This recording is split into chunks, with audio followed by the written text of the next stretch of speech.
Whew, this team loves drama. Blown leads and comebacks are their specialty. Eagles win over the Florida Everblades 5-4 in overtime of Game 3 of the Kelly Cup Finals to take a 2-1 series lead.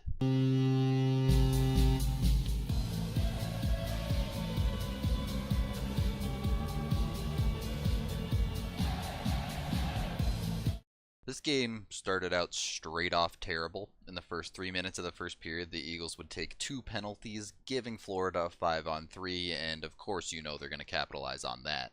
On the 5-on-3, McKenzie is given all day up at the point to wind up, pick a spot, and snipe one through the Eagles' 3 defenders.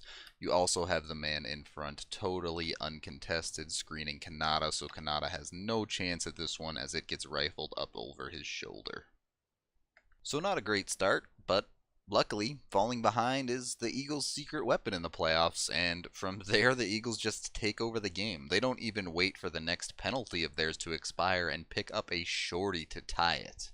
Seems like a pretty innocuous play here. Garbowski just doing a bit of forechecking on the penalty kill here. Nothing too stressful, but the Florida player mishandles it. Garbowski is right on top of it to pick it up, and he says, oh, well, I know what to do with it from here.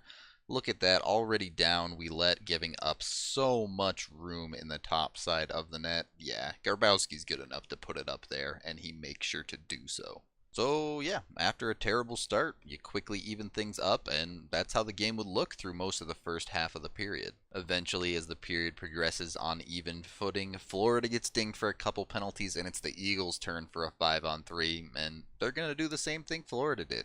Capitalize on it.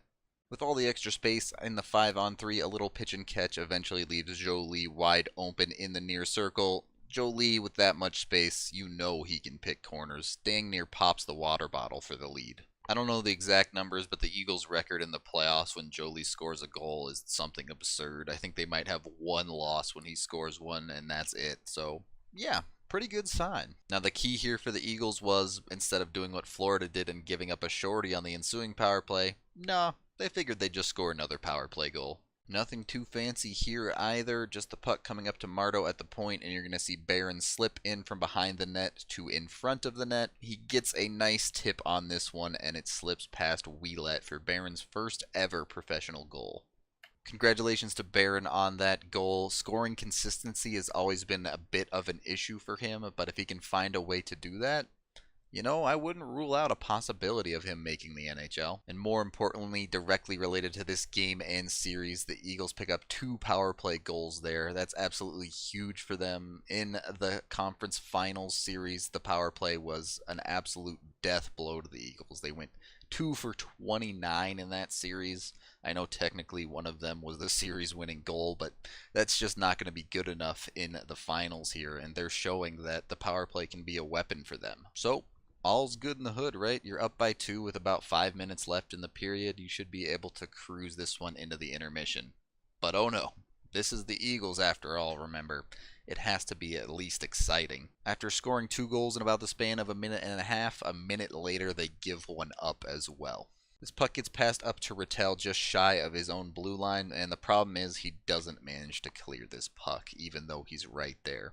And then you knew the Eagles were in trouble. The initial pass here actually is going to get deflected up into the air.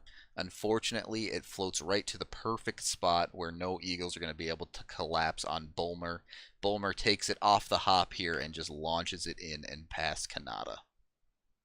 So a bit of an unforced error there for the Eagles. Not good, but you still got the 1-goal lead. Get out of this period and you're happy. Or, and stick with me on this one, let Florida tie the game in the dying seconds of the period.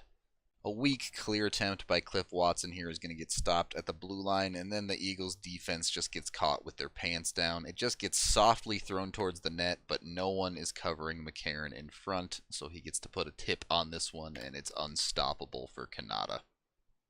It just gets old, man. I was hoping a lot of this series would look more like Game 1 for the Eagles, where they got the lead, held it, and took care of business, but nope, it turns out it's like a lot of the rest of these playoffs, where the Eagles can't hold a lead and they have to do ridiculous things to win games. So instead of being up by 2 at intermission, it's a tie game. All said and done, that's really not a bad road period, but it felt like it could have been so much better. The second period was a total snooze fest. The Eagles would only get 6 shots on goal in the entire period. To make matters worse, they would get a double minor against Florida 3 minutes into the period, and that power play would just be absolutely awful for the Eagles. Both teams have a 5-on-3 goal. Colorado's got a shorty. I guess Florida decided they wanted to even that up as well, and they take the lead on a shorty of their own. An errant pass through the middle here gets intercepted before it ever gets close to Rattel, and then Rattel and Register both just make an absolute mess of this defensive play. They seem like they have the puck, they lose it, neither of them plays their man properly, it gets past them and past Kanata. I mean, that was just absolutely brutal. You just can't afford things like that to happen. No excuses there. This team's got to be better in front of their goaltender. From there, the rest of the second just seemed like the Eagles were going through the motions for the most part. They would get a couple more power plays that they wouldn't do very much with. Kanata would play well, and their defense was solid enough to limit Florida for the most part, but they didn't really generate many chances. So, you end up going into the third down by 1, and this is where the Eagles love to be, man. They come out in the third and look like an absolute championship caliber team. They dominate Florida in possession. They get a myriad of amazing chances, and eventually they bury one. Some great skill on this play by Olsen here. Verpass has the puck in the far circle. He's going to throw a shot on net.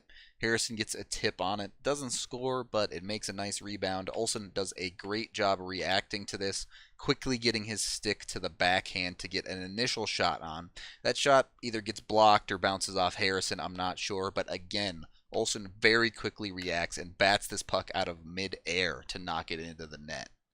Great play by Olsen, and the Eagles, taking the long way round, managed to get the job done. With the game now tied, there was plenty of time left in the third period, and it did feel like the Eagles probably could have won this one in regulation, but they just couldn't seem to quite finish that 5th goal. No overtime just isn't enough drama for this team, I guess. So the game heads into OT. Initially, it's pretty slow. The Eagles don't even get a shot on goal through the first 7 minutes. To be fair, Florida only got 3.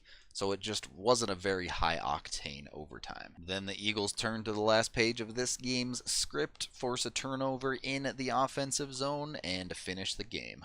Harrison does a great job to hold this puck into the blue line initially in an extended puck battle. Eventually, Nantel comes in and helps from down low, just barely wins this puck race, takes it over to the near side, and then makes a fantastic pass down low to Olsen. You can see him starting to creep in the far circle here.